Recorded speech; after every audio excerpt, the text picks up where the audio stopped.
Antes de la cita del libro de Thomas Mann sobre la moral, del fragmento en el que quiero explicar algo sobre la moral, quisiera aclarar primero que si bien se corre siempre el peligro de moralizar la literatura, es decir, de volverla anecdótica, de convertirla en una suerte de historias de moralejas y de tramas que siempre tienen una enseñanza, lo que realmente busca la propuesta de la literatura y el otro es escenificar la conducta humana libre, espontánea e informemente para que el estudiante se pregunte a sí mismo qué es lo correcto y qué es lo incorrecto.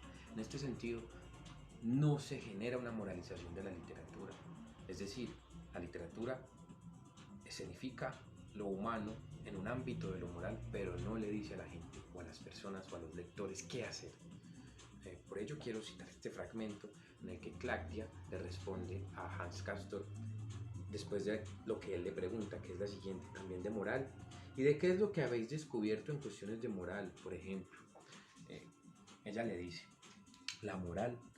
¿Eso te interesa? Pues bien, nos parece que habría que buscar la moral no en la virtud, es decir, en la razón, en la disciplina, las buenas costumbres, la honestidad, sino más bien en lo contrario, quiere decir en el pecado, dándose cuenta del peligro, de lo que es perjudicial, de lo que nos consume.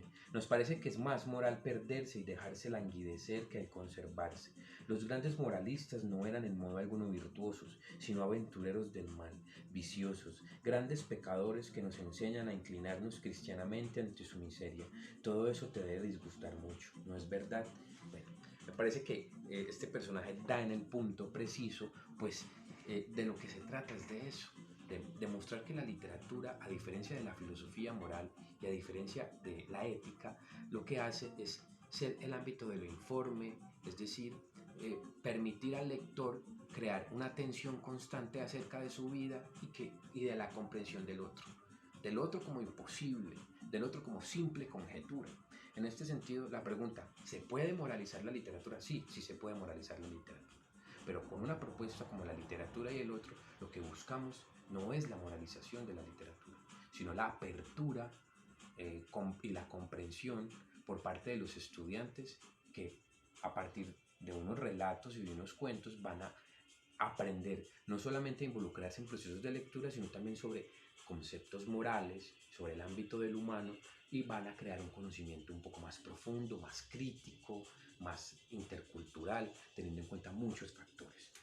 También quisiera citar, a propósito de esta visión de la literatura, esta cita que se encuentra en el libro de John Karchmelich, Ética de la compasión, de Claudio Magris, en Utopía y Desencanto. La literatura defiende lo individual, lo concreto, las cosas, los colores, los sentidos y lo sensible, contra lo falsamente universal que agarrota y nivela a los hombres, y contra la abstracción que los esteriliza. Frente a la historia, que pretende encarnar y realizar lo universal, la literatura contrapone lo que se queda en los márgenes del devenir histórico, dando voz y memoria a lo que ha sido rechazado, reprimido, destruido y borrado por la marcha del progreso. La literatura defiende la excepción y el desecho contra la norma y las reglas. Recuerda que la totalidad del mundo se ha resquebrajado y que ninguna restauración puede fingir la construcción de una imagen armoniosa y unitaria de la realidad que sería falsa. En este sentido, es muy pertinente la cita de Claudio Magris para nuestra propuesta de ética y literatura. Además, porque aceptamos y asimilamos que hay una suerte de fractura de nuestra época que nos lleva a entender todo en procesos mucho más veloces, y al ser la técnica la partícipe de todos esos procesos y de estos cambios de máscaras que nos rodea la realidad, nos enfrentamos a escenarios mucho más complejos, mucho más ambiguos, y es la literatura, sin lugar a dudas, el lugar donde esto se halla. Para concluir, también es importante hacer un llamado y una defensa a lo invisible, a lo misterioso, a lo que no podemos comprender. Y en esto es muy importante tener en cuenta que los dioses, parece ser, han abandonado la literatura.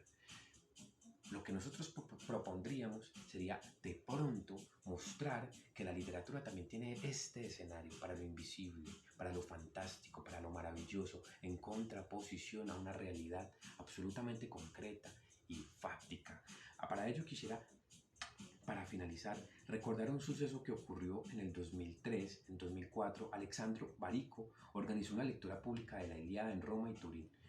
La lectura fue un completo éxito y se llamó Homero Iliad. En el prólogo, Barico explica que tomó unas decisiones estilísticas. Una de estas decisiones fue suprimir todos los fragmentos en los que aparecían los dioses. Esto es una especie de conjetura sobre la realidad de las humanidades. Es decir, en pro de esto que es una síntesis del estado actual en el que solo es importante lo que gusta, se está desdeñando toda una tradición literaria. Y la propuesta, la literatura y el otro también lo que busca es rescatar la tradición literaria. Es decir, ¿qué es la literatura griega, los mitos griegos, todas las tragedias griegas? ¿Qué son Homero, la Ilíada y la Odisea de Homero sin los dioses? No podemos caer en este tipo de reducciones. La literatura puede abarcar muchos sentidos y es una apertura constante para la imaginación. Con esto quisiera finalizar y bueno, dejar claro que esta propuesta va a ser muy útil en donde sea aplicada. Y si se puede aplicar en un colegio, seguramente va a crear cierto tipo de síntesis sobre procesos de lectura y escritura, pero también una comprensión de la ética y del escenario de la moral. Muchas gracias por escuchar.